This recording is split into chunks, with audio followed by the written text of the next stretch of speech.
an Unspoiled Network podcast. This is Spoil Me, covering The Magicians, Season 1, Episode 2, The Source of Magic. In this episode, Quentin almost gets expelled because all of his, quote, friends are basically like, we're not friends. I don't know you. I want to stay in this school, so I'm sorry, buddy, but you're the one. Bye. And to be honest, as cold as that is, I'm not even, mad at them. It's just kind of rude, but not unreasonable. Maybe I just don't like Quentin that much. Welcome to Spoil Me.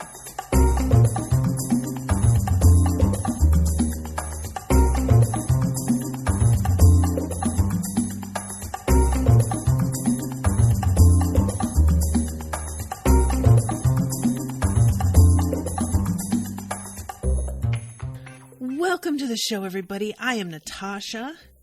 Many thanks to Nicole, who commissioned this episode. Nicole had commissioned her. She had intended, I think, to commission further on in the month or even next month. But when she realized her mistake on the dates that she had scheduled, she was just kind of like, well, if that works, then that works. I'm fine with it. And I decided to go ahead and keep it. So there is a Magicians episode recording today and tomorrow. And then next week there is another one, I believe, Wednesday. So this episode I liked better than the first one. I felt like it was a bit more focused, I suppose. Like having the attack from, quote, the beast really helped with getting everybody sort of on the same page, whereas before they had all been doing their own thing for the most part and kind of like, I'm here for me. I'm not here to make friends. And not that they are changing their tune on that front at all, obviously, because of the way that they kind of abandoned Quentin. But there is a common self-preservation now because everybody feels the threat of this thing that showed up. People keep calling it the beast. I have a hesitance to use that word because it's a Mothman. And a beast for me is something mammalian. Does that make sense? Not insectoid. I don't know why I have that in my mind as sort of irrefutable. Well, of course, if it's a beast, it's a mammal. It has hair, it has hot blood, whatever. I don't think that's based on anything. But that's how I think of it. So for me, I mean, technically he's a mammal because he's a person. Allegedly. I'm not sure that he is a person or that he just looks like a person. But again, if he is a person, calling him the beast doesn't really make any more sense either. Just calling him being like, what was this? Who was it that attacked you? Because this episode starts off with one of the teachers questioning Quentin and asking him, what was the beast that attacked you? How did it get in here? And I find that to be a really curious phrasing, considering that everybody who saw what got in knows that it was wearing a fucking suit and walked on two legs. Like, this is unquestionably, to them as they stand now, a human being. And I'm not sure that the faculty realizes just how much they're giving away when they call it what they do and let everyone know that they sort of are aware of what this thing is already. Does that make sense? I just feel like it's not the way that most people would talk about the thing that we saw.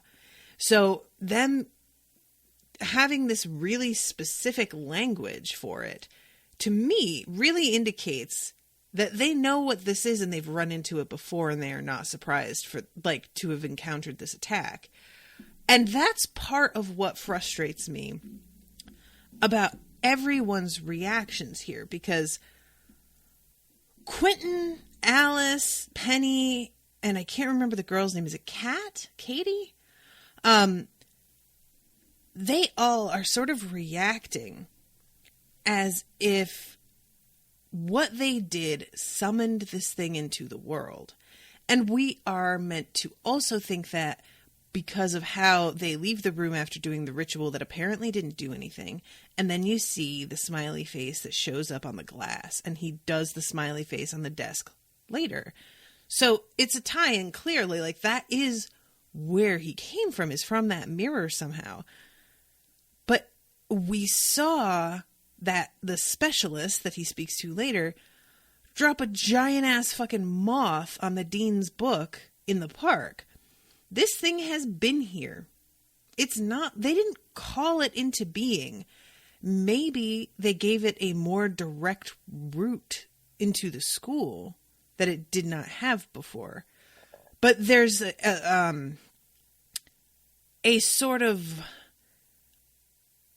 I feel like everybody involved in this is overlooking all of the clear signals that the teachers know exactly what it is they're dealing with. And they want to pinpoint how this happened. But this thing isn't here because they, like, you know, opened a portal and let it through from the other side for the first time ever. This thing has been here and maybe just biding its time waiting for somebody to let it into the school. But yeah, I kind of wanted them to like ask more questions about it than they do. And Quentin is so in shock at the beginning of this episode. Like, I mean, they just watched a teacher get murdered, get his neck snapped, and heard another teacher get his eyes ripped out of their sockets. And it turns out the dean is still alive, which, I mean, you know, the specialist says something about how they're going to be able to fix his eyes. And I'm like, if they can, I'm going to be real impressed, because I'm not even sure like Harry Potter magic would have been able to do that. If you just straight up lost your eyeballs, then what? Although I guess the eyeballs are still sitting there on the desk. Maybe they're still usable. Maybe it's just like sewing a finger back on, you know? So they have gone through something really fucking horrifying. It's like, you know, like magical school shooting kind of thing. And Quentin has marks on his face from where this thing grabbed his face. You can see the finger marks because he put his hand over Quentin's mouth. And that's what interests me personally, is I would like to know exactly what it is about Quentin that attracted this thing. Did Quentin say something during the ritual that specifically got it to like acknowledge him or notice him? But it feels like this does not relate to the ritual, because later on, or earlier actually, before the ritual, Quentin was already having those weird sort of dream visions in which Jane was warning him about the beast looking for him and trying to come after him. So it feels like this thing was waiting and not exactly, you know, attracted to Quentin for some sort of like coincidental, inexplicable reason. This was something that has been in the works for a while, and Quentin's just not aware of it and wound up like inadvertently putting himself right in its path. But in any case, this teacher is like trying to ask him what happened, and he seems like unable or unwilling to really like get into honestly what went on, because he is afraid of incriminating himself. And as he is being questioned by the teacher, we're getting all of these really interesting flashbacks of just how this went. And I really appreciated the storytelling device of jumping into the episode after everything has calmed down and looking back at exactly what happened. I wouldn't have had any problem at all with jumping back into this episode in the middle of the attack again. That would have been a pretty dope way to open it. But there's something about, instead of seeing the actions of this creature, seeing the trauma that is left in its wake. I feel like that's a smart way to take the focus off of the attacker and put it onto the attacked. And we see as these flashbacks like continue on, there was a like pocket watch. And this is such a weird, like, I'm really confused and curious about what this is, because Penny says the dean had something in his hand, and he pulls it out, and it's this pocket watch that's like got moths or butterflies or something all over it. It looks like it's specifically made to deal with whatever this thing is. And as he's pulling this out of his pocket, we jump back to Quentin, who is there like using some weird like 3 paned mirror, or what's the word I want?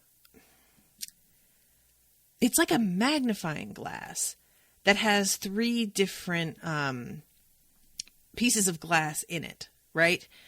And later on, when they talk about finding your magical residue at the scene, I'm assuming that that's what this thing does, is we are able to detect people's magical residue, or like the shape of it, or it's somehow like figuring out the structure of it, whatever it is that identifies magical residue as specifically one person's.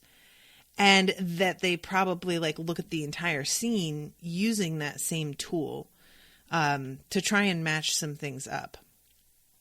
But in any case, this watch that had been, I believe, in the dean's hand earlier, suddenly appears in Quentin's hand. And when he presses the button on it, this dude gets thrown backwards and like reels away from him. And as he does, Katie sort of jumps in with her own magic to attack him. It's not super effective, but it's impressive that she knows how to do it, because apparently this is not really supposed to be something that they have been taught yet. And, you know, Mothman just kind of like twists his hand and knocks her face into the desk, so she winds up passing out. But as the Mothman approaches and seems to be ready to like do away with her, I get from his body language that this is about to be a killing. Alice is in the background, and we see some of the moths beginning to just drop to the ground. They're dying all of a sudden.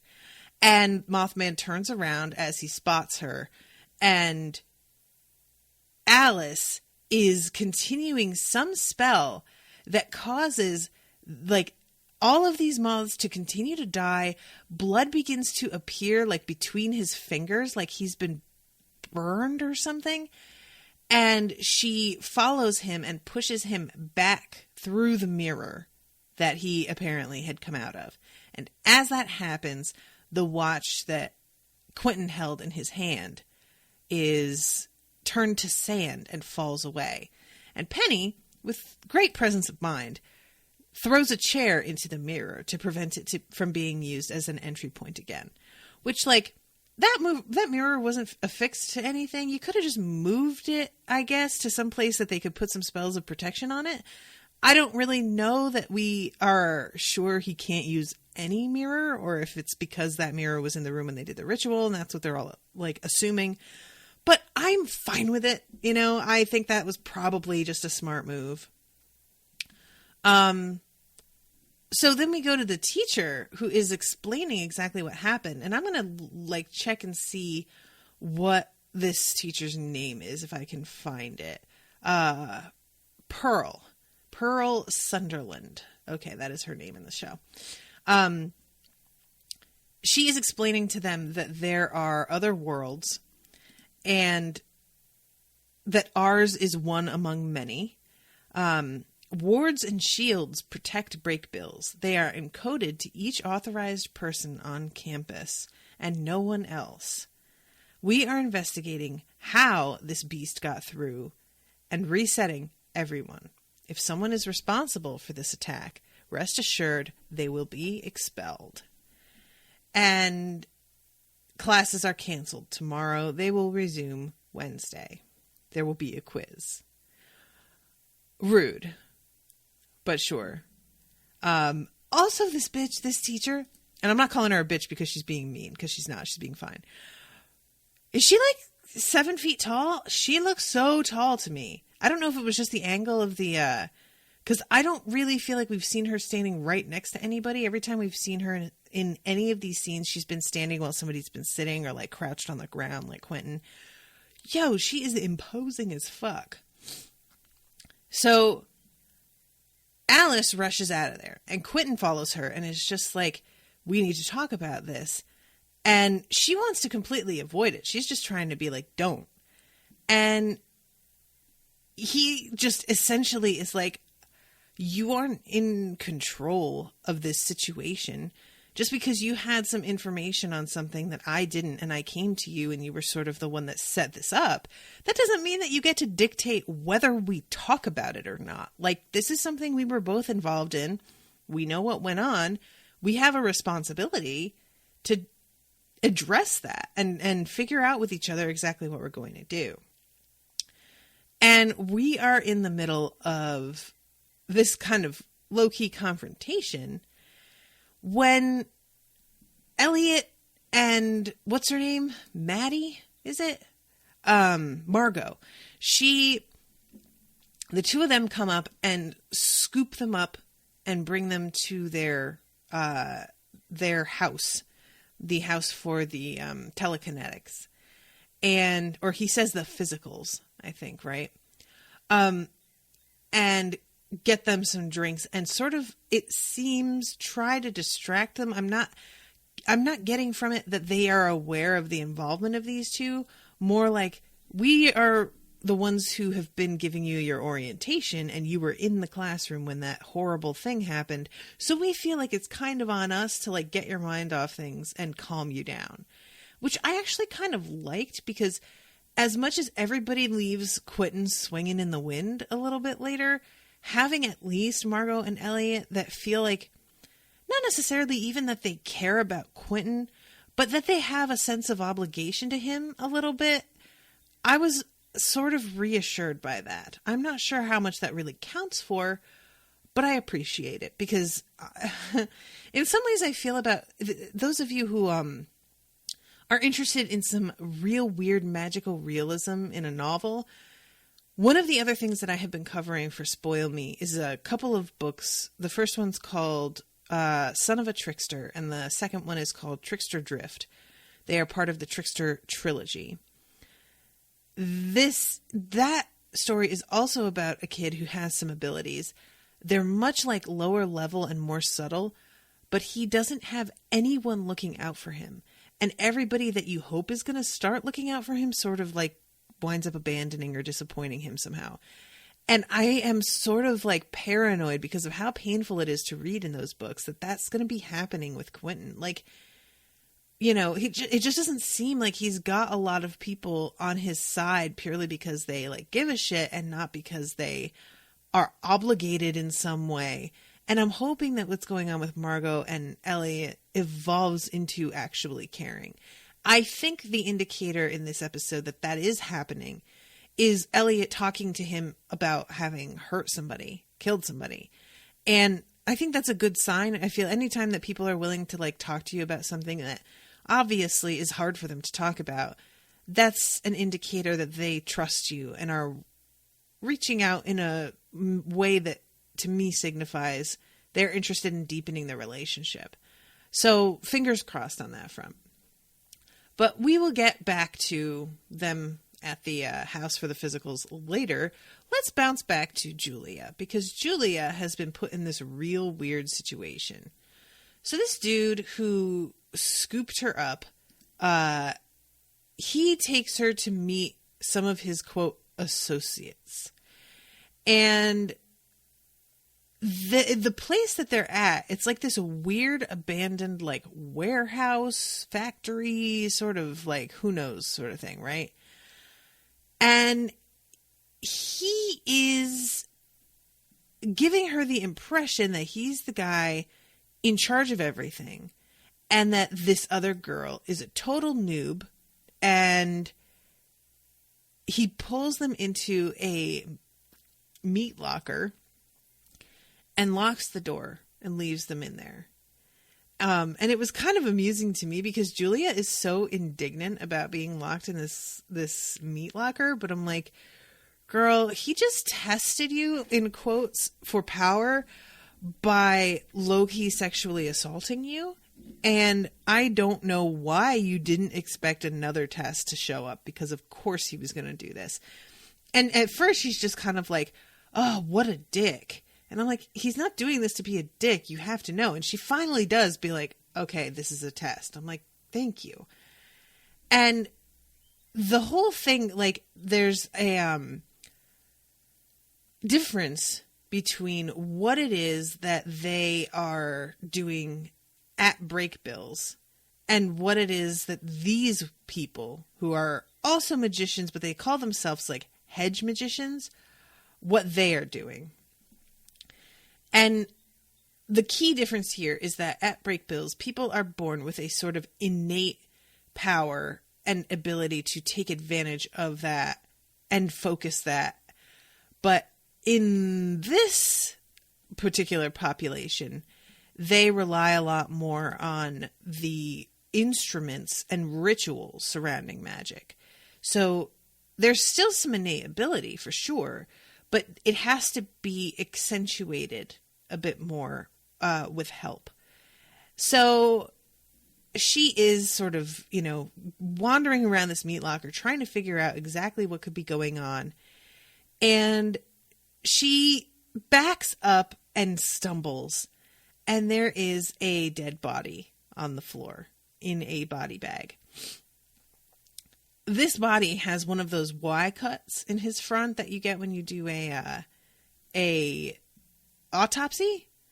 And I'm really curious where the fuck this body came from, because it could be that they just got the body from a morgue, because he's already been autopsied, or they could have killed the guy and done an autopsy or something like it because they needed his organs for something, because the magic they're doing is obviously a little shady. Like, you don't have magic that focuses on dead bodies and whatnot without there being a question of consent and autonomy and boundaries, right? Like, so I feel like this is a real red flag.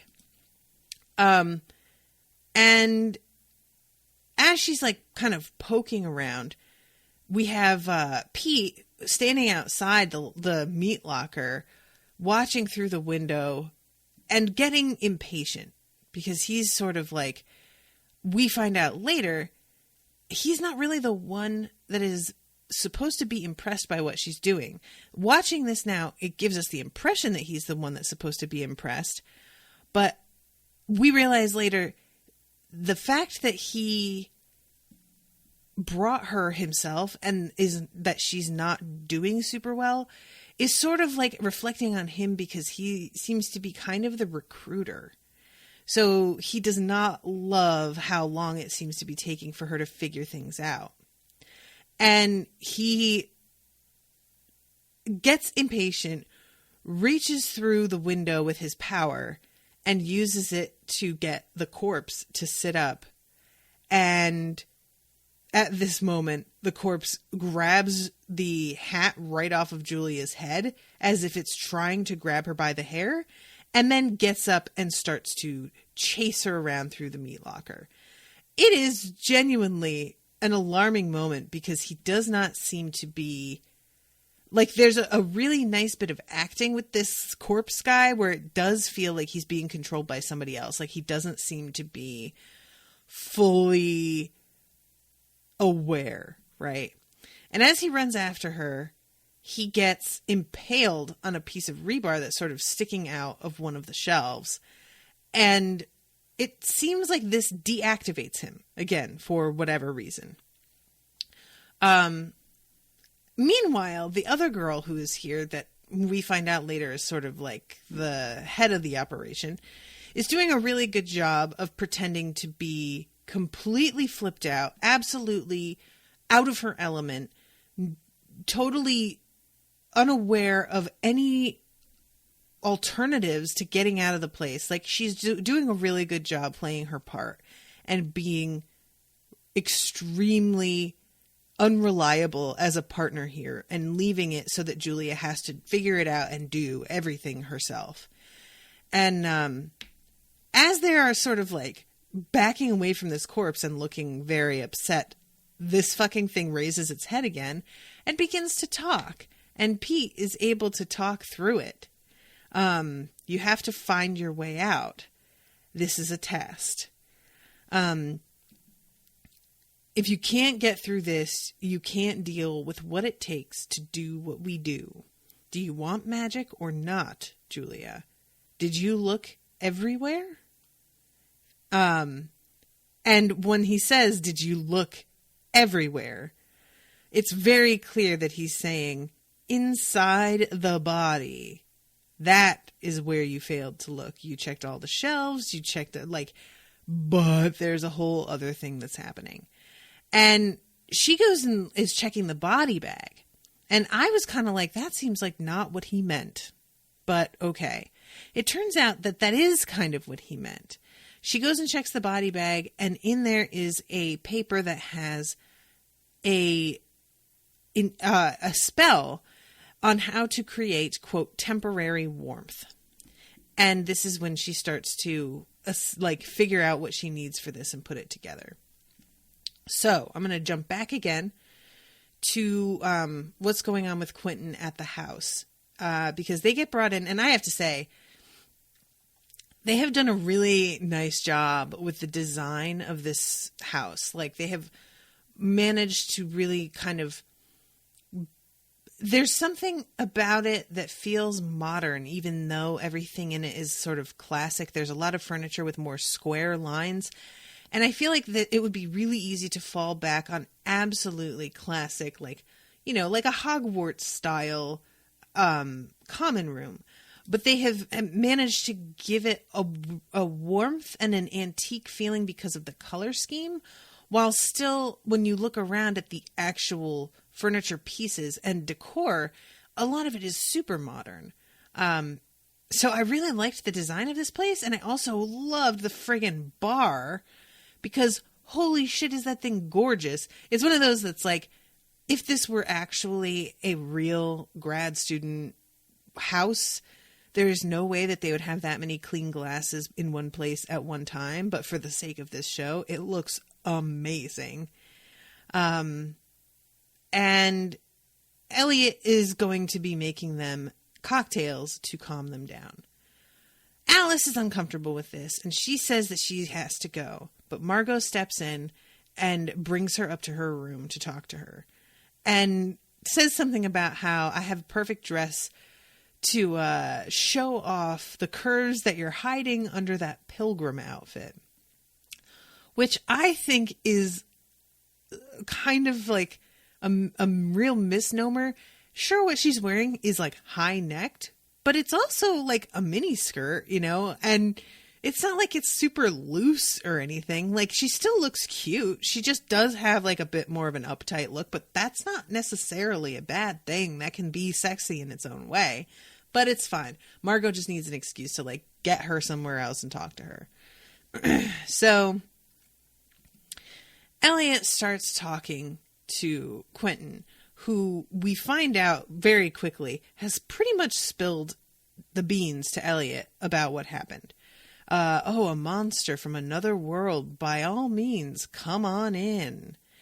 And he's trying to make it a joke and trying to be like supportive in that he's lighthearted about it, because he doesn't seem to quite grasp exactly how fucked up Quentin is over this until he sees Quentin's reaction to his little joke. And then he's like, all right, bad approach. Let me back it up. And he says, all right, so you screwed up. What are you going to do? And Quentin's like, this is way more than screwing up. Like, people got killed. And Elliot says, listen, I told you this magic is dangerous. And I'm not sure there is a way to learn all this stuff without people messing up like this. There is a like every year there is a particularly terrible story. I just don't think it's avoidable. And finally, he tells him about what happened and the fact that there was a bully who had beat him up, and he was crossing the street, and he saw a bus coming, and he says, I barely even thought it. But clearly what happened is the bus somehow moved and hit this guy. And that was the first time that he realized what he could do. And despite the fact that this guy did him wrong and seemed to be like a cruel person, Elliot didn't want the guy dead. And he's obviously carrying around the fact that he did something like this completely inadvertently. And the potential is still there for him to maybe do it again if he isn't careful, if he doesn't control himself. So I found that to be a really nice look, because Elliot's hard to read purposefully. That's part of his character, is that he does not like to open up to people. You can tell that right off the bat, right? And I like the fact that we get to see this and see part of why he is protecting himself in that way. That he doesn't seem to really trust himself. It's not even about trusting other people as much, you know, which is really fascinating to me as a character thing. Meanwhile, Quentin is talking about how he came to this school thinking that he had found a place where he was really going to belong, and that he's starting to think maybe this isn't going to work out for him anywhere. Like, you know, even while he's here, shit is going wrong and he's screwing up. And there's the option of confessing, but he knows he'll be expelled and he just cannot handle that. So Elliot tells him that there is a spell that can keep them from reading your mind. So if you do decide that you're not going to confess, they won't be able to find out. But yeah, I just the way this whole scene went, I appreciated. And it ends with Elliot telling him the source of magic is pain. That's where it comes from. Which I found really interesting, that theory. There have been a few other books, and one of them actually was recently covered from Overdue podcast, those of you who listen to that one, a book called Vicious, in which you are able to access superpowers by being traumatized to the point that you believe you will die. And that is sort of what allows you access to these abilities. However, in gaining access and doing that to yourself, you lose something of what it is to be a human being who cares about people and empathizes with people. I wonder about the source of magic in this show being pain, if that reflects at all on what the majority of the population of this school is like mentally. Where are all of these kids in the grand scheme of things? And how do they see the world, and how have they interacted with the world thus far? It's an interesting question. So then we go to Margot and Alice is drinking like Chardonnay or something, like right from the bottle. And Margot is asking her, do you know what it was? And Alice is not talking. Margot's trying to hint that she maybe suspects what it is, and says, you know, I know who your family is, and I was thinking that maybe you knew a little bit more about what it was. But she says it this way. So, do you know what it was, the thing that attacked you? Alice replies, no, I have no idea. Margot says, I thought you might be familiar with some pretty crazy shit since your family. Since your family is what it says right now in the subtitles. Does she mean Alice is related to her? since you're family, like part of my, you know what I mean? But then Alice says, yeah, no, my family's not. And I don't, so I took it one way initially, but then it feels like Margot worded it like she was not quite finishing her sentence. Like she was saying, since your family ... like she was trying to be like, I know some of your history, your family's history.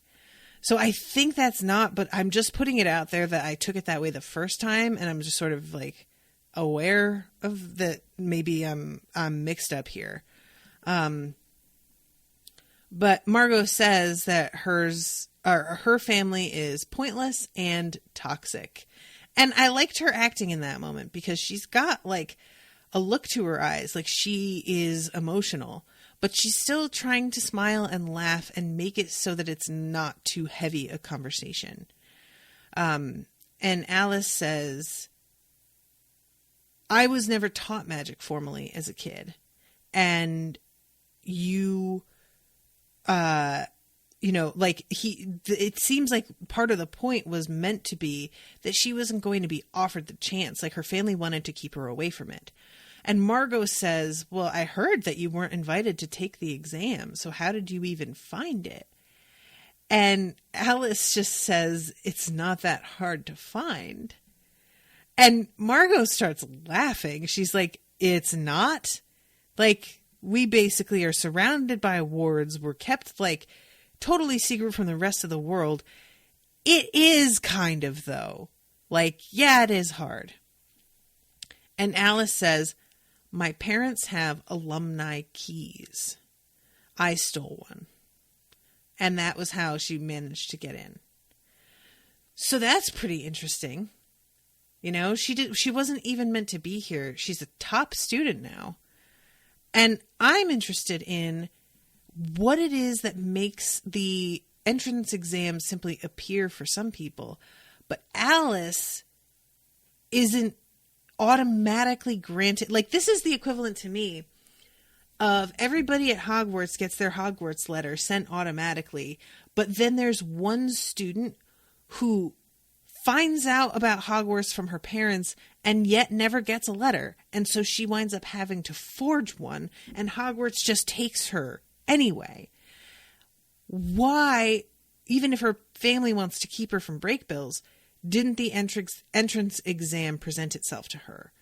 Is it because her family has some sort of connection with break bills that they were able to like talk to whoever is in charge of extending these invitations and be like, please don't send one to my daughter? I'm just like really curious about exactly what it is that they are so afraid of, apparently, that they wanted to like leave her out in the cold.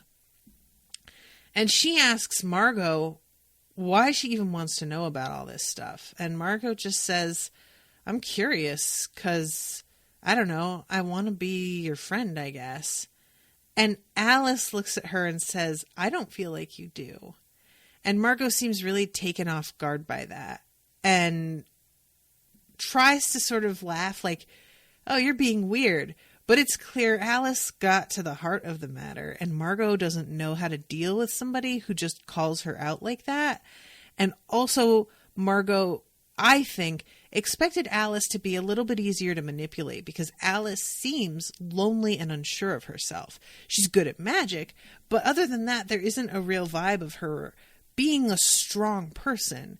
And I think Margot expected to be able to sort of steamroll right over her and dazzle her with being one of the popular glamorous students and also offering a hand of friendship. And she was wrong about that. This is not something that really impresses Alice at all. So Alice gets up and leaves, and Margot is left sitting there kind of being like, okay, I don't really know how, like, what my next step should be. Alice goes to find Quentin, and she runs across him reading the book. What is it again, guys? I cannot keep the name of the book in my head. I don't know what it is. Every time I try and remember the name, I keep thinking Forsyth. Fillory. Thank you, Ashley. Fillory and further. Oh, I don't know what it is. Fillory. You know what? I need to remember the word filigree. Like the book is filigreed. And maybe that'll help. And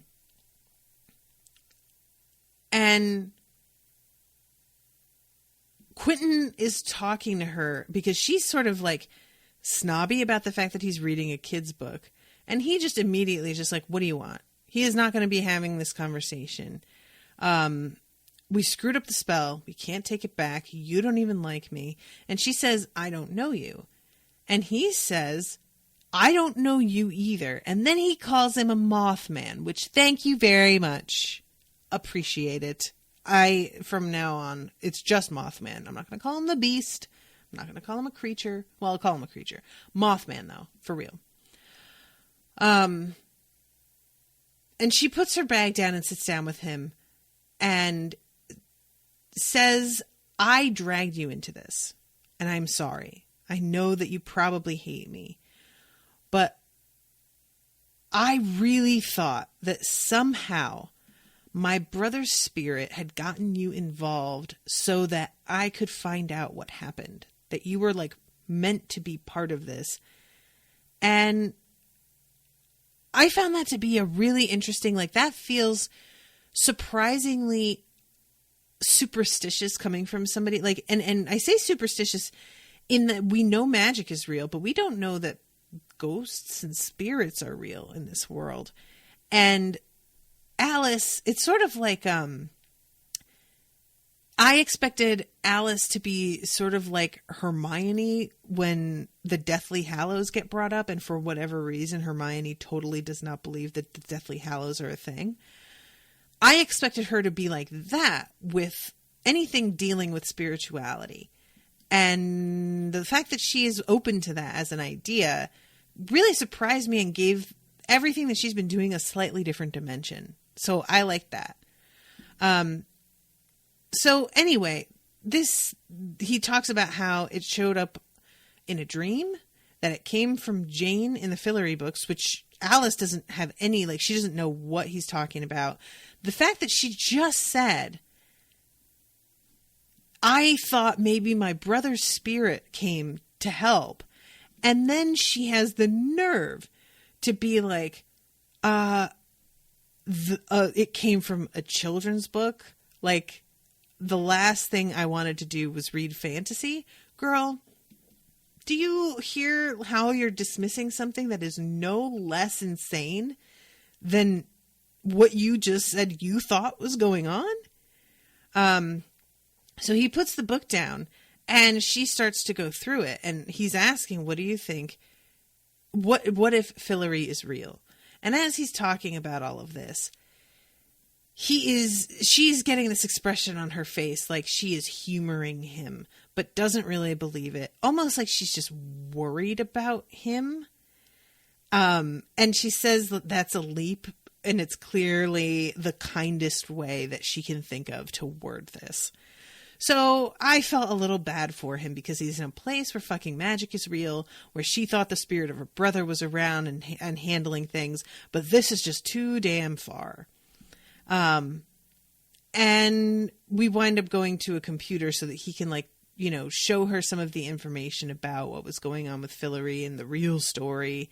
There is a, like, reenactment video about, like, all of the deaths that surrounded the family that was, like, part of the story.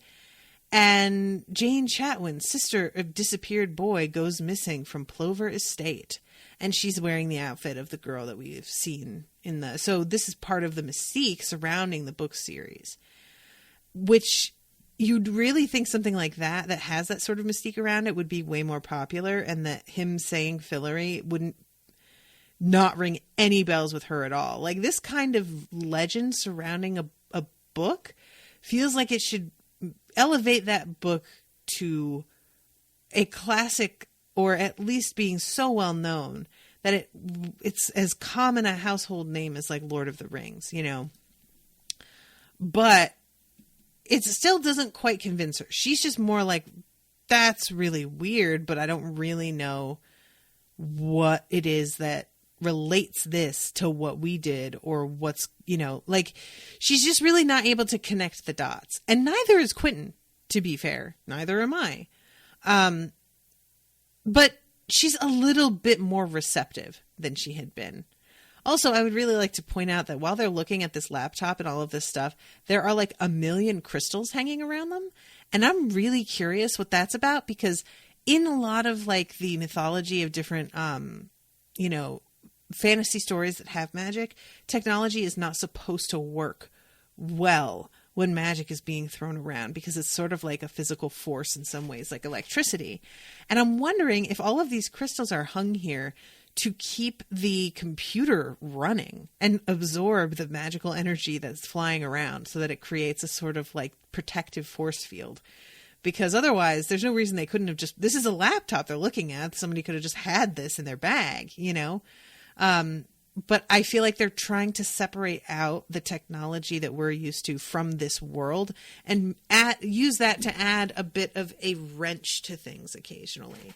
I don't know, maybe not, but we haven't really seen anybody using like texting or anything at the school, have we? So jumping ahead a little bit here, we have the teacher who is examining the residue on some of the glass particles that are remaining from the mirror in the classroom. And she uses it to track down whomever it was that was responsible for what happened. And it opens like a map on the campus, and there's a glowing dot to indicate who is where. We have a brief thing with Penny, and I think it's Katie, right? Where he wants to bail. He wants to just leave school and run off because he feels responsible for what happened. He says, he's talking about how he can hear thoughts, but with the right medication, not hear thoughts, he can hear voices, but with the right medication, those will go away. He says, there's this voice. Everyone else comes through as static, but him, he's clear as a fucking bell. He says he's a magician. That's all I know about him. That and everything that he taught me is real, and it works. And let's just say life wasn't exactly nonstop fun growing up. That's why I love that voice. Saved my ass so many times, he's basically my only friend. And right up until he sent me, what is it? That's why I love that voice. Save my ass, yada, yada, yada. Sorry, guys. Right up until he sent me to a lab to help. And then that thing walked through the mirror. And she says, so wait, you were hearing the beast? And he says, I was getting duped. So what now? This thing has been able to like mentally communicate with him his entire life, and only now he's finding out exactly what it is. That sucks. I can't help but wonder if this thing is related to him in some way, because why would he specifically be able to hear it out of anybody unless there was some sort of like blood connection or something, like it just feels like there's too much that's coincidental about that. And Katie is like, because he basically takes it upon himself to assume responsibility for what happened because of his connection with this thing. And Katie's essentially like, dude, what are you doing? You're going to run away from the one place that has specialists that can help you deal with whatever it is you're fucking going through and just wander out into the world with this thing in your head? Like, no.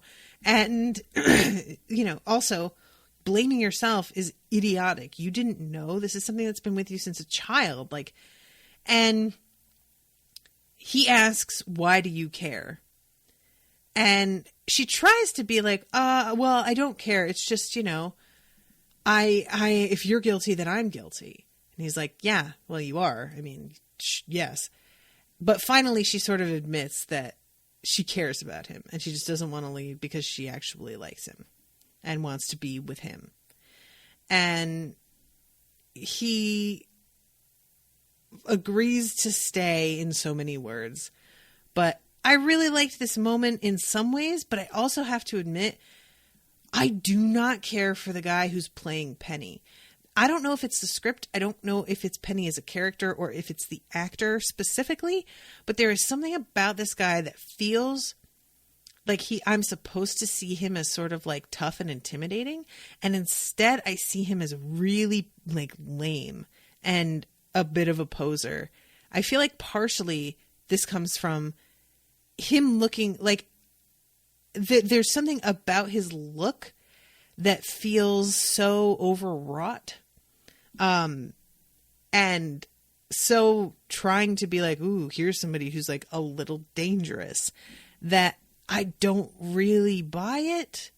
I don't know, but I like Katie, and we find out later Katie is like working with the hedge wizards for whatever reason. This girl who has been actually orchestrating this thing, even though we thought it was Pete the whole time, has some sort of blackmail scheme going on. And Katie only really convinces him to stay because this place is a gold mine, and she holds up this like crystal that it turns out is like really heavy for protection, and tells him that there is a lot to be gained by staying here. So yeah, I'm wondering exactly if she's going to like get him involved with the hedge wizards, if there's supposed to be a link that pulls the two of them towards whatever it is that Pete and co are doing. But I'm really interested to know exactly what it is that what is the name of the girl here that's like involved in playing it being inexperienced? Marina. Marina, I want to know what she's got on Katie. And I really enjoy how Marina is so like completely without conscience about blackmailing and getting exactly what she needs. And I am super curious what their goal is and what it is that she wants. So I guess we shall see. Jesse says, I couldn't tell if the beast was actually talking to him or if it just imitated the voice that Penny has always heard. Huh, interesting. And then for me, I found basically everyone to be slightly to mostly unlikable at first, except for Elliot. And Sue says, so with you, wasn't a fan of any of them, adored Elliot. Yeah, I mean, Elliot's the only one who feels like he's being like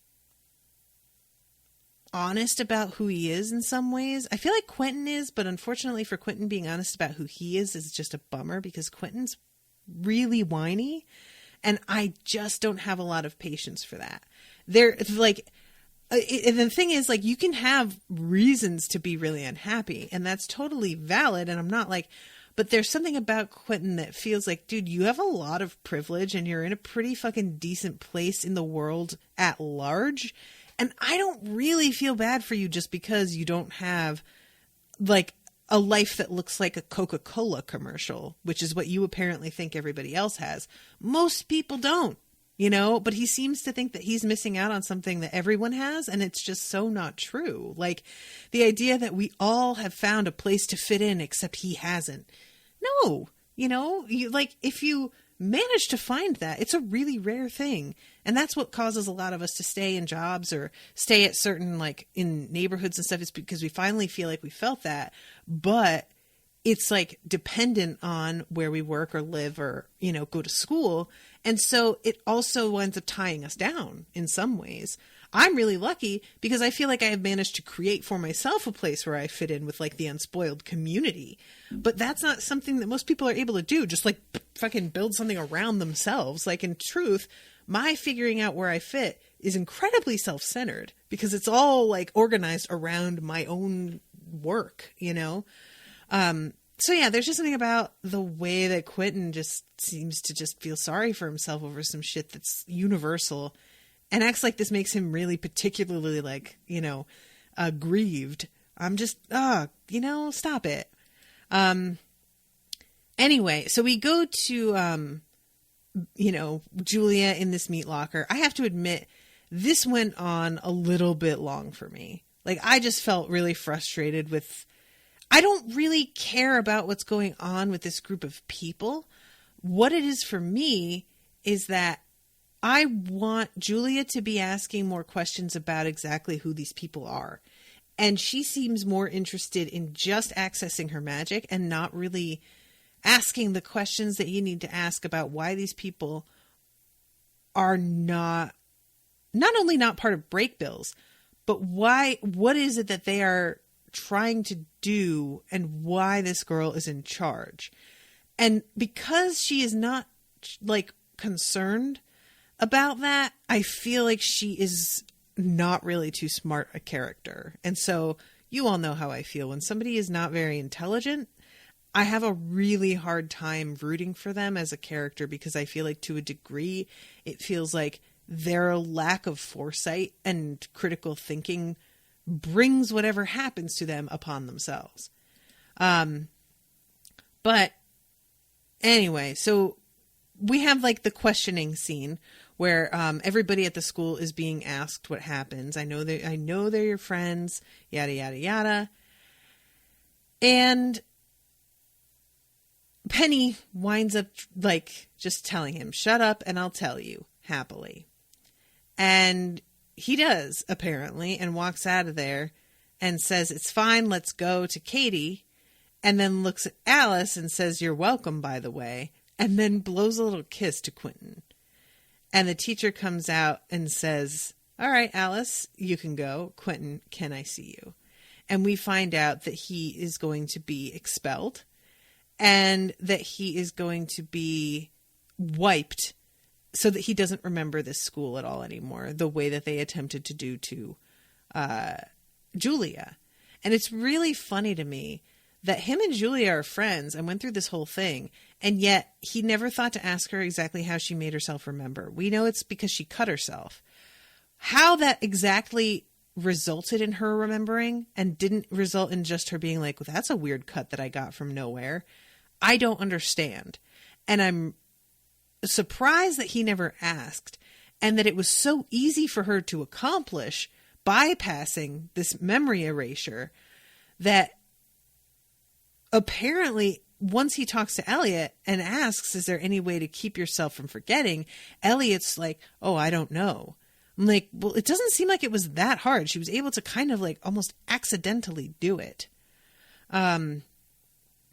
So then we have like him writing Julia a letter apologizing for not being more sympathetic to how horrible it was for her to know about magic and not be able to access it, and how he was just basically like, well, maybe everything's not for you and get over it. And he's realizing now like how incredibly cold-hearted that was.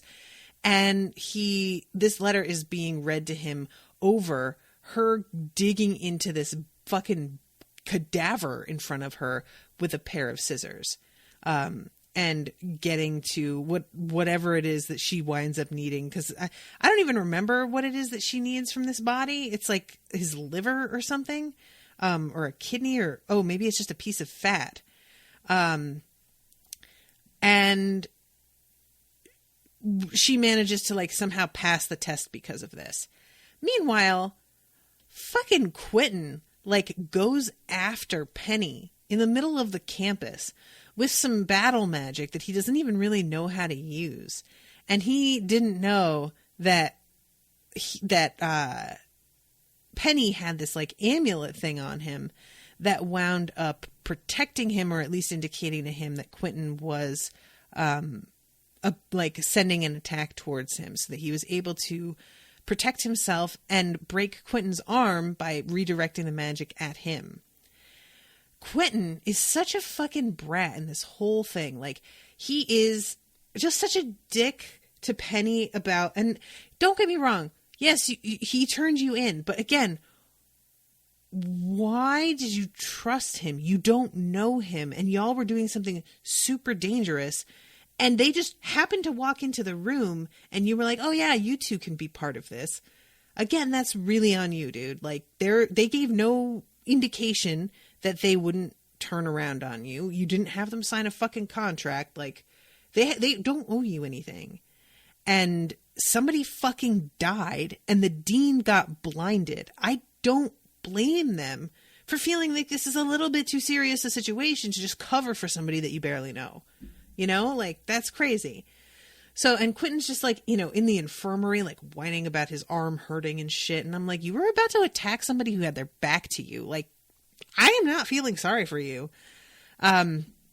Ashley says, my theory was that it was supposed to seem like a weird dream and the specifics were supposed to dissolve like real dreams do. Then when she sees the scars, she realizes that it had to have happened, so she obsesses until she gets answers. Okay. That makes sense. So this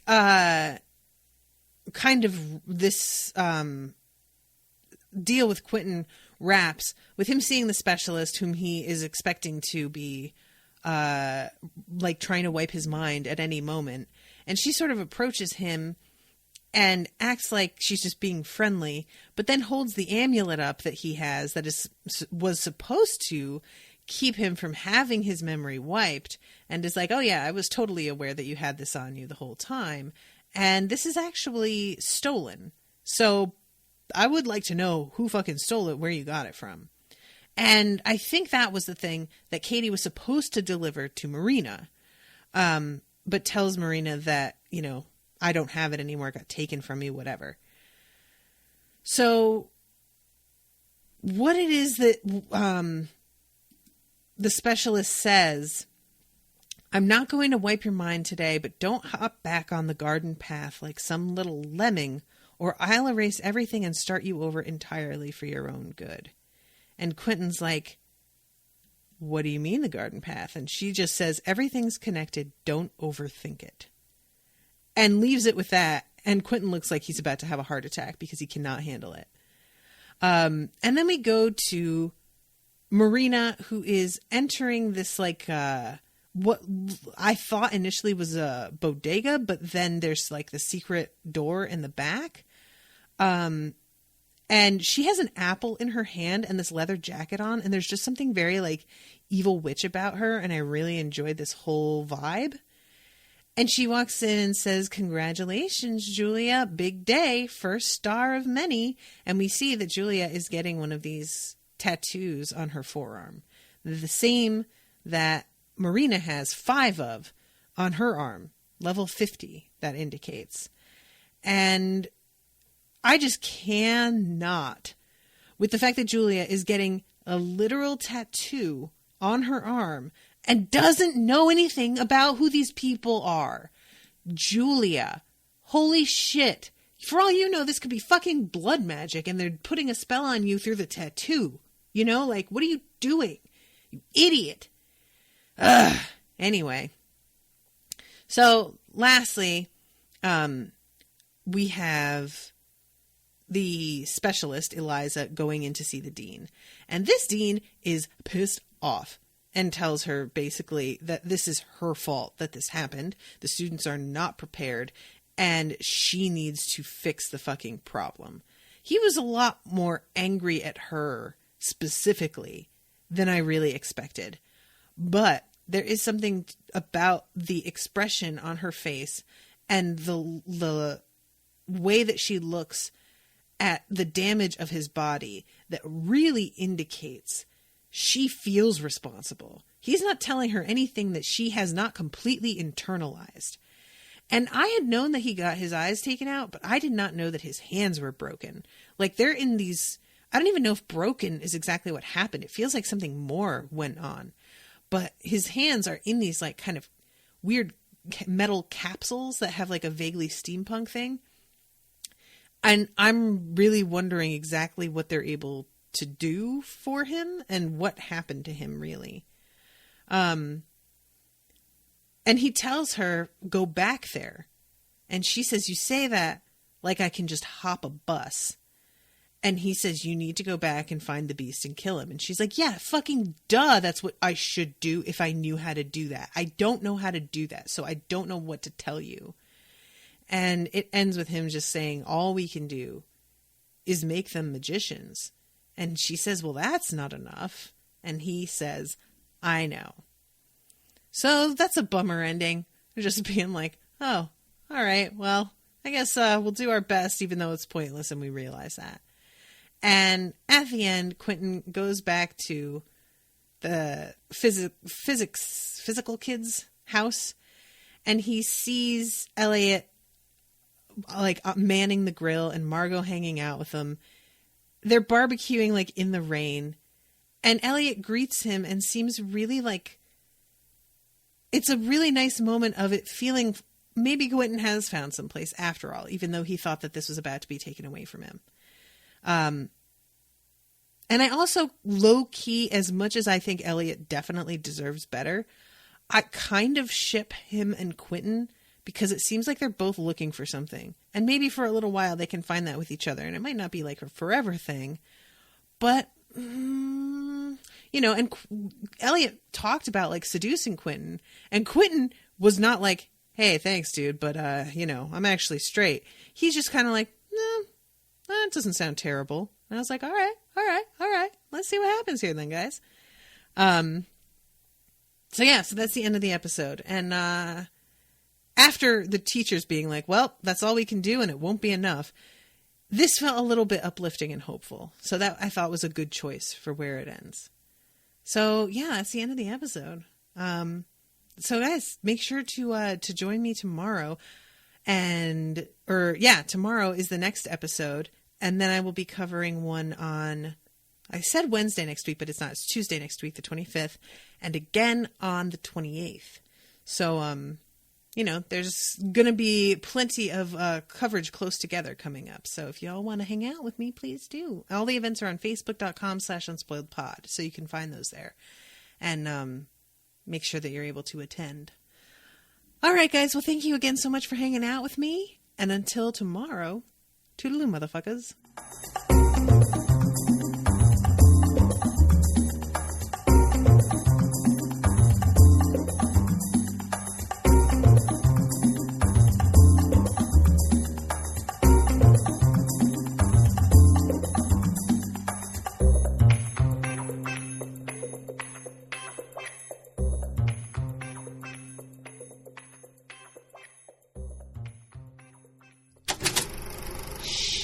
That was an Unspoiled Network podcast.